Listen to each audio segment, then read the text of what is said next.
Hello, everyone. It's always a challenge to talk in a post-lunch session, especially coming on the back of Ronnie Screwvala, who has always said all the relevant things in Indian media as far as I remember. Ronnie, first on a personal note, I think I qualify for a job in your system because I still haven't learned how to do a PowerPoint. I still don't know how to do an Excel. And standing before this huge crowd of MBAs from IIMs, I have to admit that I'm not an MBA. So all three eminent qualifications to get a job with Ronnie Screwvala. I would just, Suresh was very kind and gracious in his description of what I did. But I would like to take you forward and just talk a little bit about how I see what's happening with Indian media today. Suresh referred to the speech that I made recently, and I take up from where I left in that speech at Ficky Frames. And the one thing that strikes me very strongly is that funny dichotomy that exists in Indian media today. On the surface, it does appear that nothing much has changed. Cable TV story remains the same. Poor service, technological challenges, and a hugely challenged business model. The digitization initiative of Indian media delivery continues to struggle. And the DTH, which had started as a ray of fresh hope, which promised to revolutionize Indian television distribution and the content experience that people would have, continues to debate whether new initiatives like HD, let alone things like broadband and triple play and quadruple play, are worth their while or not. Even on the other fronts like advertising, there was an amazing revolution in the 90s that I think Indian media contributed to, and many of you were part of it, would have seen it or would have benefited from it. It often goes unnoticed that a lot of Indian media Indian brands that have been created today, the likes of Nirma and even the big brands launched by the multinational companies in consumer goods and consumer durables, were created on the evening prime time of Indian television. I don't think there is another example anywhere in the world where in such a short span of time, such a large number of big national and regional brands have been created, which did not exist a few years before the television revolution, cable and satellite revolution began, and which became household names over just a few years. But unfortunately, even that process seems to have gone in a bit of a loop, because the second generation of brand revolution doesn't seem to be taking off. Part of it has to do with the infrastructure challenges, but part of it has to do with the lack of vision that both brand builders and media entrepreneurs have not been able to display. And for content, it's a story that is all too familiar. Every time that I go and introduce myself as a content creator or as the chief executive of Star, who is responsible for providing a lot of content, people have a complaint or two on the so-called quality of content. Breakouts like Satyamev Jayate notwithstanding. And a lot of those complaints are true, because we still continue to use and remain trapped in the cliches that are hackneyed. The country has moved on from there, but unfortunately the media and the content community still seems to be hanging on to those. So all in all, it looks like a pretty placid environment where not much is happening. And yet, when I see this as a content person or as a media executive, I see a huge disruption at another level that's playing out. And that's what I just wanted to point out to you people, because I'm sure you're interested in what's happening in India, and yet you don't, because of your physical separation, you don't get to see that on a daily basis. Let me just point out a few examples. Suresh mentioned this group called AIB. It's a group of 4 youngsters, all under 30. These are, with really people who walk into corporate offices wearing flip-flops and shorts. But these are not techies. These are not nerds from Silicon Valley who who are more comfortable, who people are more comfortable seeing in those attires. These are a group of guys who call themselves comics. Their acronym is AIB, and mostly they are known as AIBs only because the full name is so offensive usually to the Victorian Indian sensibilities, because it stands for All India Bakchod. And nobody wants to use that in either newspapers or in television, let alone in the official parlance. And yet, they have made probably more waves than any other creative group in India in the last year or 18 months. And what did they do? They had the gall to, they started with their comical, satirical stuff as a user-generated channel on YouTube. And very soon, they graduated to doing a roast, which created reactions from everyone in the country. They took pot shots at Bollywood stars, and they were so edgy that Indian police, because it doesn't have much to do in the area of curbing crime, etc., had to swing into action to catch them, because they were damaging the Indian moral fabric. And it did not take, while all this was going on, it did not take much time for the Indian creative community to take note of what the AIB was doing. And they immediately graduated to doing serious content, including on Star, where we invited them to create a show. And this is a group of people which for the first time is using the power of humor, satire, etc., to comment on the Indian political system, to comment on Indian judiciary, to comment on Indian police, fire stations, etc. That's the kind of change that's happening. They're changing the definition of creativity the way it is understood on prime time entertainment. Similarly, to go back to our own show that we did, Satyamev Jayate, nobody would have understood. When I started doing that show, and I hope some of you are familiar with that show, when I started working on that show, everybody thought, and many people in my own company said that what kind of logic was I applying to put a show like that on an entertainment television network, because people usually came to be entertained. And the response to the show stunned everybody. I still remember the outcome on the first day, when the entire social media, Twitter and Facebook, were taken up by the excitement or the anticipation behind that show. And the kind of response that show generated is truly phenomenal. That tells you what the new India is looking at. You look at our film industry. A similar story is playing out there, where traditionally we have said, you need a hit film, you need one of the Khans. And you don't have that, doesn't matter. You need pretty faces to dress up the film, but that's about it. And yet, our own film, we did a film called Neerja early this year, which didn't have any major star cast worth its name, and it has gone on to become not just a critical hit, but a huge commercial hit. Similarly, films like Piku, a film like Queen, they're all playing out. And these are films that have no star cast. And audiences are willing to pay the multiplex ticket rates to go and watch these films. And these films are becoming commercial successes. Clearly, people are rejecting something and quietly embracing something, except that we sitting in positions of influence, whether in corporate sector, whether in government, whether in bureaucracy or industry, often do not take note of that and keep pushing those stereotypes that we are comfortable with.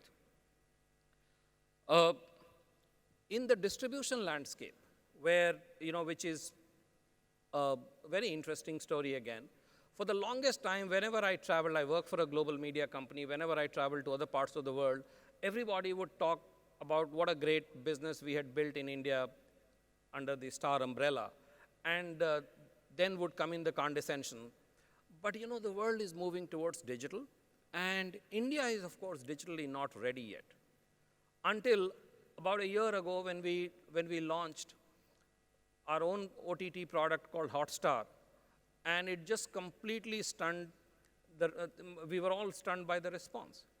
Akamai, which which was the CDN provider, which provided the development, the delivery network for us, they told us that on big days when there was a big sports match or when there was big content playing out, Hotstar had the potential of slowing down the entire internet in the country. Such was the surge of traffic.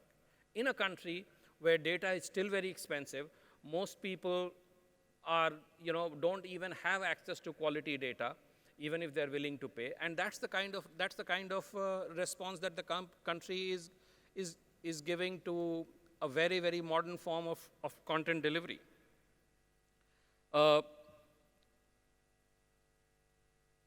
Just to give you another example, English Premier League, it's not very big in India, but it's still a major property with a very high quality, urban middle class, big city following.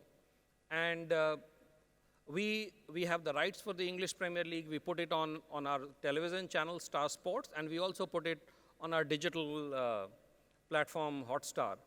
And when the season data came out, we were looking at it. Almost twice the number of people had watched it on Hotstar as the number who had come in to watch it on television. It is a long-form game, fairly expensive to consume, in terms of data consumption, and yet people are just moving on. In terms of the quality of conversations that we see, again, if you move on and see what's happening on new media, the quality of conversations, there is the amount of freshness, the amount of challenge that comes. My friend Arnab Goswami is here. He, for many years, remained the sole voice of challenge and questioning on evening news television in India. And now, I think the only competition that someone like Arnab gets is from new media, from the conversations that ordinary people are having on Facebook and Twitter and Instagram and everywhere else. And that's the kind of change that's happening, which we are not able to fathom. And we are still living in denial because, we keep seeing, we keep wondering, is this country moving forward? And this kind of doubt, this kind of denial is rampant. I am both amused and somewhat embarrassed to say to you that a film like Jungle Book has been certified as not fit for unrestricted exhibition in India.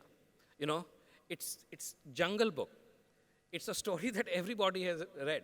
Just imagine, let your imagination run wild and think what could possibly have been done by Disney in that film, that it is not fit for unrestricted exhibition. And that's the gulf, that's the polarization that I notice and I worry about, that the formal world, traditional world of older, seasoned, self-appointed guardians are moving backwards in history and time, and the rest of the country is moving rapidly forwards in time. And this gap is becoming increasingly wide. And at a level, there is a disconnect, but at another level, it is extremely dangerous, and it is creating false tensions that should not exist in the country, because we need to channelize all these resources so that we all move in one direction. There is a country, Ronnie talked about entrepreneurship. I think no one understands that better than him. But what I see in this country is that everybody that we speak to who's under 30, they have just one expectation from the government, from formal institutions: just get out of our way. They don't expect any support, any help from anybody. They just want them to remove the bottlenecks and get out of their way. People will find their own rhythm. People will find their own aspirations. Everybody is dreaming in that country. It's a mistake to see. My most favorite example is that, a couple of months ago when I was just looking at, one of the e-commerce sites, I came across, on Amazon, this group of people who were selling cow dung cakes. I don't know what's the volume of sales there, but it is the most mind-blowing experience that I had as an observer of Indian society, that somebody sitting in some remote place, actually thought that there was a market for a form of fuel which is which is probably the most quintessential expression of Indian backwardness. That those who don't have access to any kind of fuel, not even wood, are the ones who use these cow dung cakes for cooking. And here was somebody packaging it, selling it, and just out of sheer intrigue, I ordered a pack, and it was delivered in this fancy packing with an air cargo delivery. Does it get her more, does it get more positive and inspirational than this? People in India do not expect anything from people like us, or their elected representatives, or their governments, or their officials. They just want them to get out of their way, and they would figure it out. The problem is that there is this traditional world which is so insecure that it's always trying to come in the way, because somewhere deep down, they have this fear that, yes, people might, the larger, younger Indian population might make them irrelevant if they didn't force their way. And that's the funny dichotomy that's playing out in India. And, it is as a result of that an Arnab Goswami has to subject himself and his content to what is known as News Broadcasters Standards Authority. Is that correct? I think. In entertainment, every bit of programming that you see on Indian entertainment channels has to conform to a set of standards laid down by a bunch of people. And every day, the most inoffensive words, which all of us sitting in this room use half a dozen times a day, if not more often, have to be beeped out because they are not good for the morality of the country.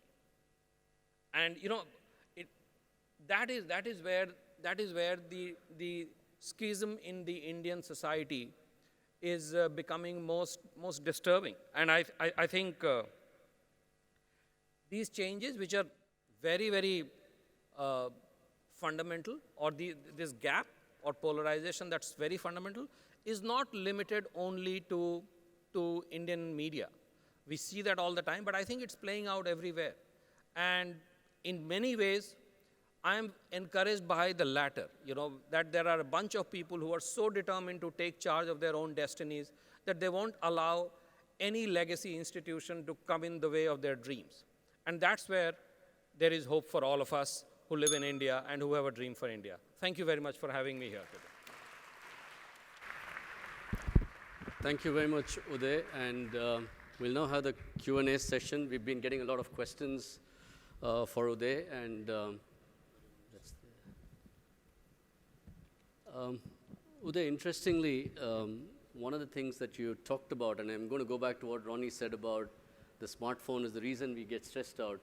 But you were speaking at some of the forum and you said how everything today is being consumed totally digitally, and you're talking about the example of your daughter. So I'd just like you to share that story, about how, young people are actually, experiencing the world today. Yeah, that's exactly more to the point that I just made about how the perceptions of the country are way out of line with the reality of the country.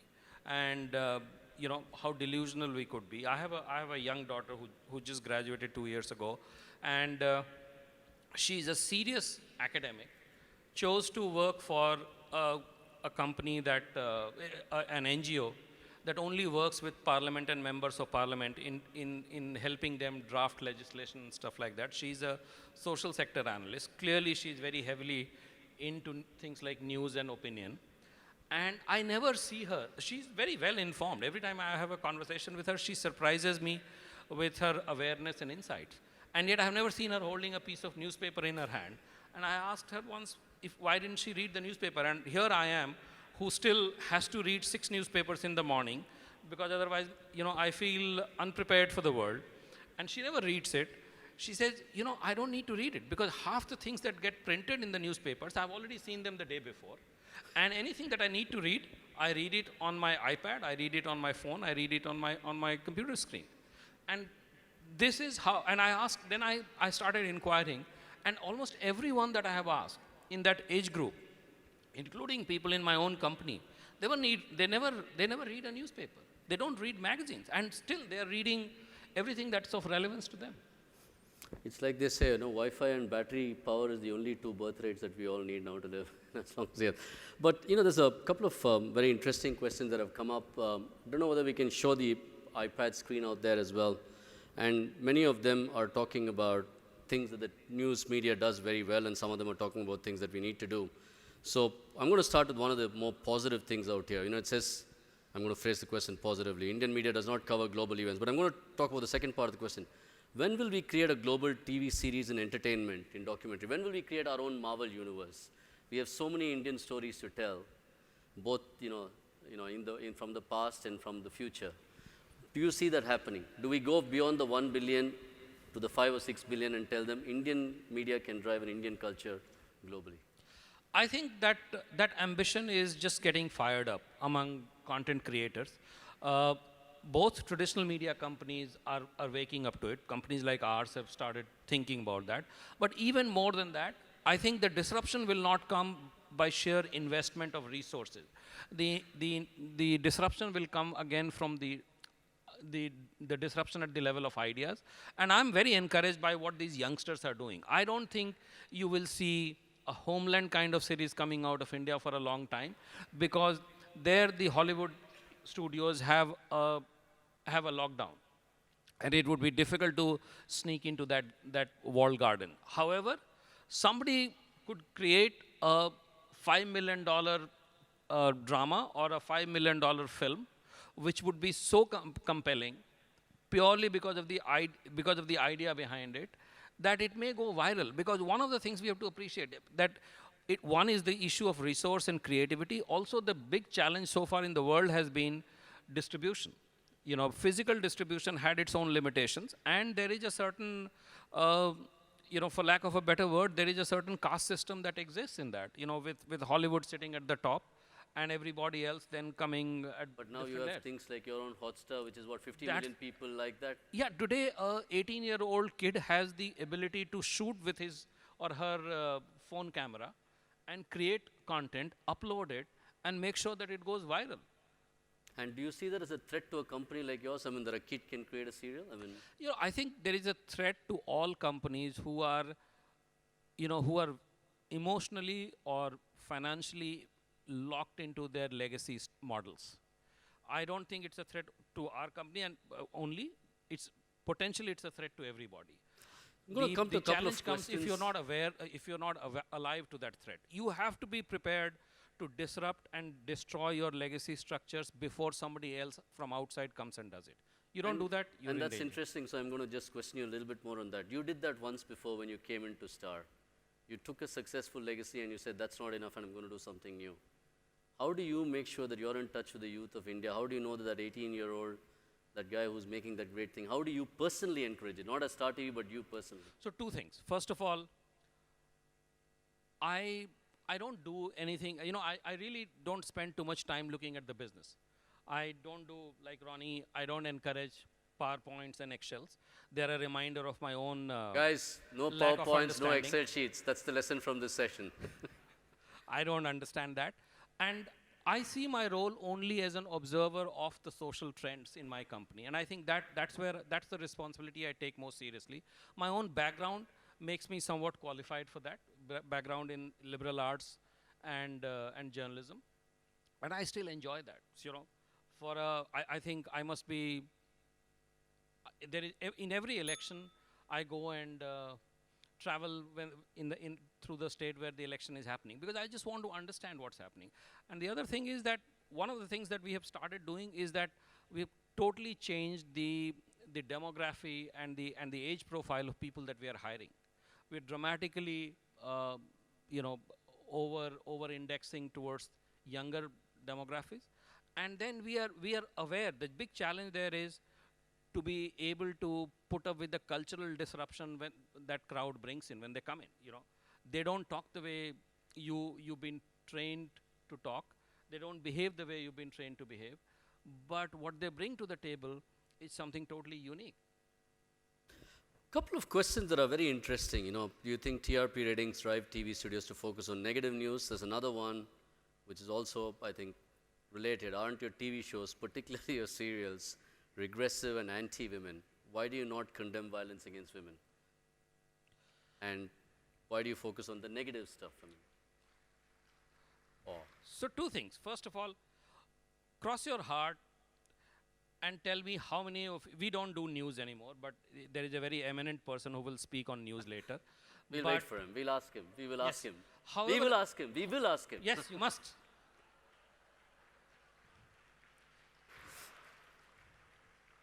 You must ask him because the nation wants to know.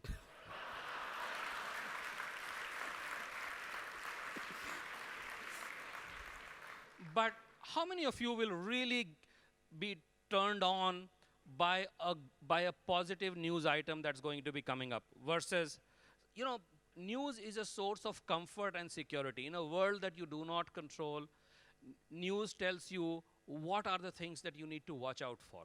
And in there lies the fundamental issue of bringing in what's not right versus what's right. What's right is fine. We all, in our personal lives also, we worry about what's not right versus what's right. So that's part of the reason. That is not to condone the negativity and the cynical lens with which people look at it. I think we have a problem in India. We can talk about it later. But I can see that my time is up. I think we do have some more time. They're going to come back to a panel with three of them. But one last thing. So what you just said to me is that we as a viewer are as much responsible for what you show. No, Because we like the negative stuff. No, you are responsible for it, but no, it's not that just you like the negative stuff. That's what you expect from us, and that's a positive service to do. If I don't tell you that there is danger out there, then I am failing in my duty. I need to tell you. If I don't tell you that somebody who you voted for is running a scam on you, then somewhere I'm failing you. Thank you very much. We're going to come back. Uday and Imtiaz and Arnab will join us on a panel again after a while. But thank you very much, Uday, for an excellent Thank thing you very on where much. the future of Indian media is. Thank you. And